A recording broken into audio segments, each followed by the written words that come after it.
มื้อนี้ป้าได้เนื้อกินแซ่บมาต้อนอีกแล้ว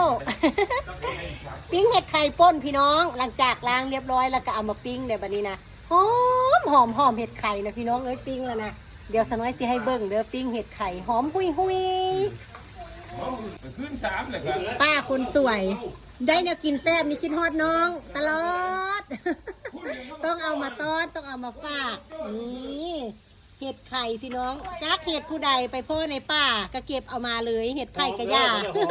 หอมขนาดปิ้งแล้วหอมปิ้งหนึ่งเท่านั้นปิ้งแล้วหอมหุยพี่น้อง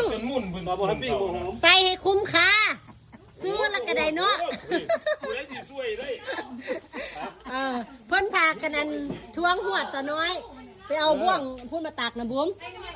เพิ่นพากันท่วงหัวสะน้อยว่าอันหัวงามโพดเพิ่นว่านะเอาได้ซื้อแล้วก็ใส่ให้มันคุ้มค่าเลยเนาะเอาบ่วงอยู่ทางในพูดมาตักนะกลัวแล้วเด้นึ่งแล้วเพราะว่าเขาให้เขาเอาเกล็ดออกแล้วได้กระทึกจากน้อยพี่น้องเอ้ยนี่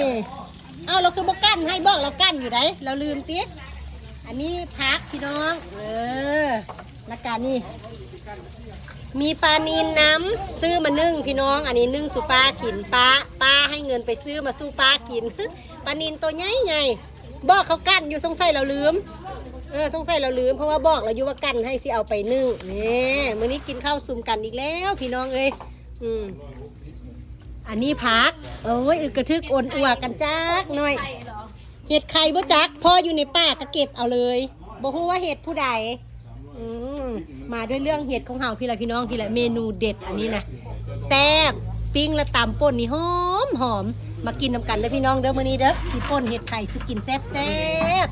เดี๋ยวมาท่ากินน้ำกันโอ้ยหอมอีดีเด้หอมหุยแล้วมากินน้ำกันเด้อพี่น้องเด้อกินข้าวแรงซุ่มกันแซ่บอีกแล้วยิ้มแน่คุณป้าคนสวยผู้สนับสนุนเห็ดไข่อันนี้นะเห็ดไข่ไม่รู้พ่อในป่าแล้วก็เก็บเอามาท่าซิมน้ำกันช่วยโคกพร้อมแล้วเดี๋ยวสมัยจะไปช่วยเข้าซะก่อนเดี๋ยวทีหวดงามเพื่อนผ่ากันทวงหวดสงสัยจะได้ทิ่มมือนี่แหละเพราะว่าขาดแหง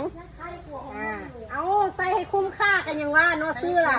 30 บาทคุณโบแมนได้45 บาทคุณใส่ให้คุ้มค่านี่แหละหวดนี่แหละเนาะ45หรอวะเนี่ยนี่25หรือเปล่าโอ้25ไปว่าของเพื่อนแพงพูดเนาะ25 บาทใส่ให้คุ้มค่าไส้จนขาดอีหลีเลยสีซื้ออยู่เอามาแล้วแม่เสียไว้นึ่งเพราะว่ามื้อนี้คือสิได้โละสังขารแล้วพี่น้องเอ้ยเพราะว่าขาดแหงเลยมื้อนี้นึ่งข้าวหลายบ่ปกติเขานึ่งข้าวน้อยนะมันก็บ่เป็นอย่างมื้อนี้นึ่งหลายมันหนักเว้าไปก็ยักไอไปเพราะว่าไปป่าดุฝนทำหัวเป็นไอเป็นวัดบัดนี้สน้อยสิสวยข้าวซะก่อนวีข้าวแล้วกระสิป่นเห็ดไข่นึ่งปลากินข้าวแรงนำกันเด้อมื้อนี้มาซุ่มนำกันแซ่บๆพี่ขวบ้านนอกเด้อพี่น้องเด้อ